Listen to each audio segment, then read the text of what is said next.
The simplest ingredients make the best desserts. This incredibly moist lemon ricotta cake is a classic Italian dessert you can enjoy all year long. The recipe is simple enough that a beginner baker can make it, but it's quite an impressive cake that is sure to please. The ricotta cheese makes it so light and fluffy, and it's just absolutely delicious. Each bite is full of this lemony sweetness that just melts in your mouth. So let's get to it and give this recipe a try. To make this recipe, I will be using my KitchenAid, but you could also use a handheld mixer. When it comes to baking, it's not so similar to bread making, where you could be more flexible with the ingredients and don't have to be quite as exact. Baking is somewhat of a science, so I always use my scale when I'm baking something. That way I can guarantee that I'm measuring out the exact amount of ingredients that I need, especially when it comes to measuring flour. Flour, depending on how compact it is or how you level out your measuring cups, it can vary quite a lot. So using a scale just guarantees accuracy. The first step to making this cake is to prepare the dry ingredients. I will just put these in a bowl together, mix them around, and set them to the side once I'm done. So of course, the first component was flour, and then we'll need some rising agents. So I'll be using baking powder and baking soda. Whenever I'm making a dessert in my house, it tends to be the most exciting time of day when all my kids come to the kitchen and want to participate in this process. It's always fun to use measuring spoons. I don't know what it is about these tiny little spoons that they always are most drawn to, but I try to treat it as a fun activity, even if it does make it take a little bit longer.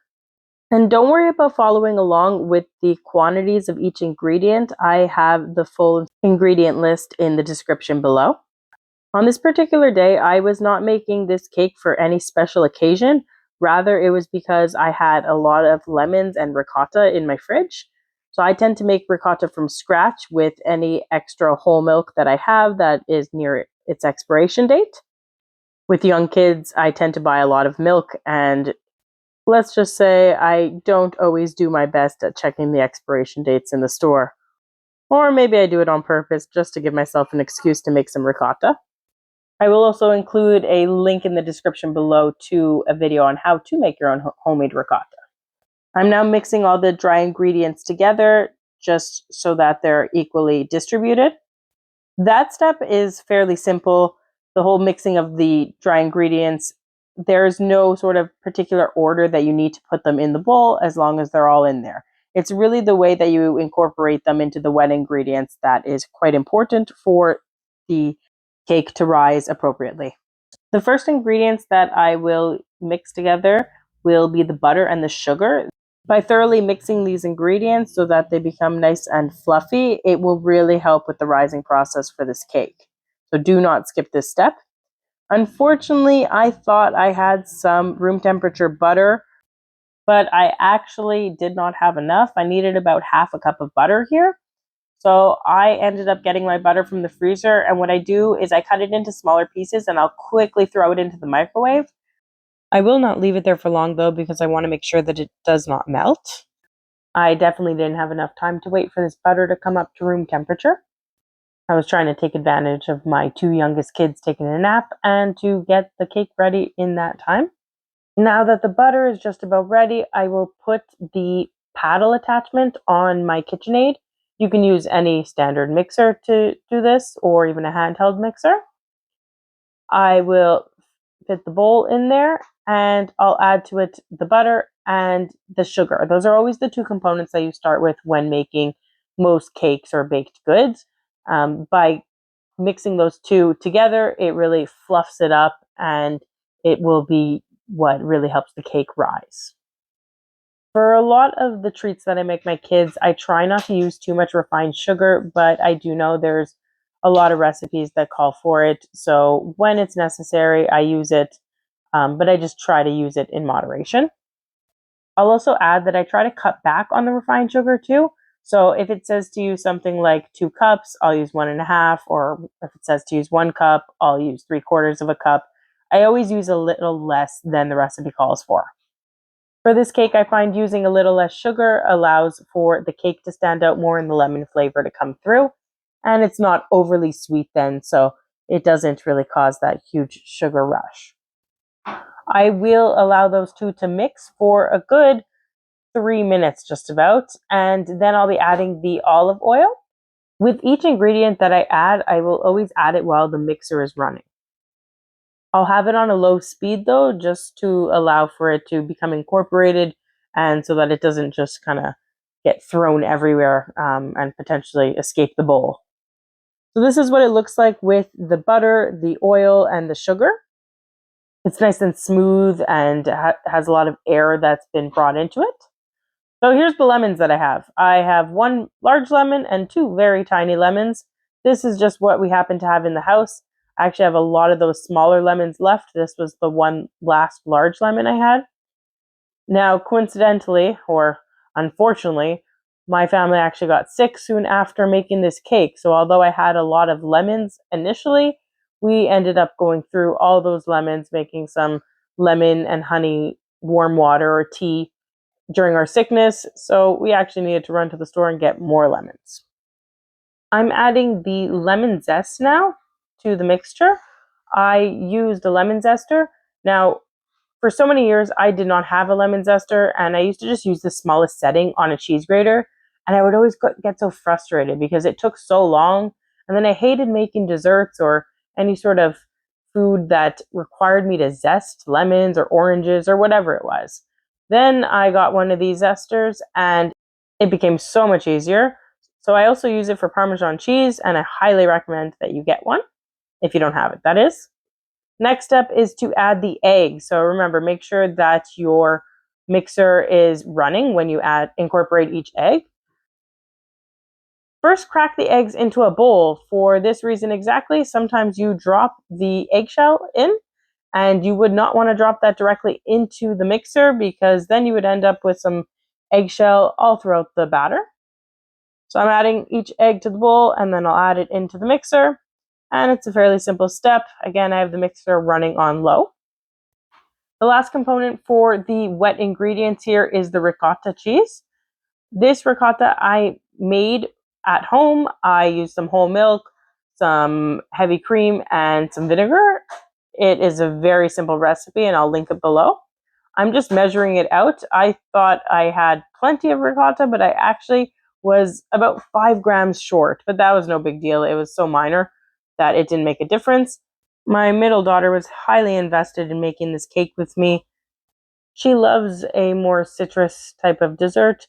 She's not super fond of very sweet cakes and often will ask me for something sour instead. So this lemon cake was perfect for her. She asked me to make it again for her birthday even. I also don't know why, but she seems to have changed her outfit 3 times during this cake making process.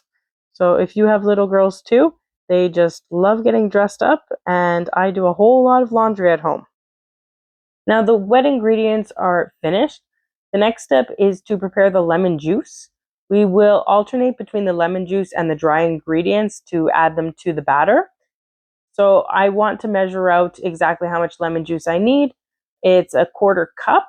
So I'm going to squeeze the lemon juice into a bowl, and then I will see how many lemons I need to go through in order to fill this 1/4 cup. I'll just speed up the process a bit here because it's a bit repetitive. There's not much skill involved in this either. It's just a simple measurement. I tend to use measuring cups at this point because a scale is unnecessary. I mean, I could use it not to get the measuring cup dirty, but I need to get something dirty no matter what. So here's what the wet ingredients look like. And of course, my girls are trying to sneak a couple of tastes of this. They're trying to get their fingers all in there. They're pretty good though. They know when the KitchenAid's running not to get their fingers anywhere close.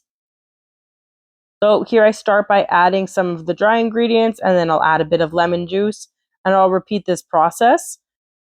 I want to incorporate these ingredients slowly, but I also don't want to overmix the batter.